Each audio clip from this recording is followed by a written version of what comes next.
Driving in winter, be careful when driving in winter. Before you start driving, use your snow scraper to clear your car. Snow plows clear major roads, but there will still be snow and ice on the roads.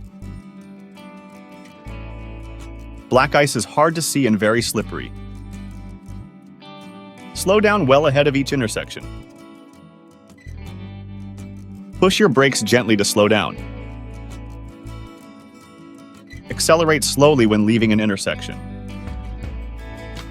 Always leave lots of space between you and the next car. Don't tailgate.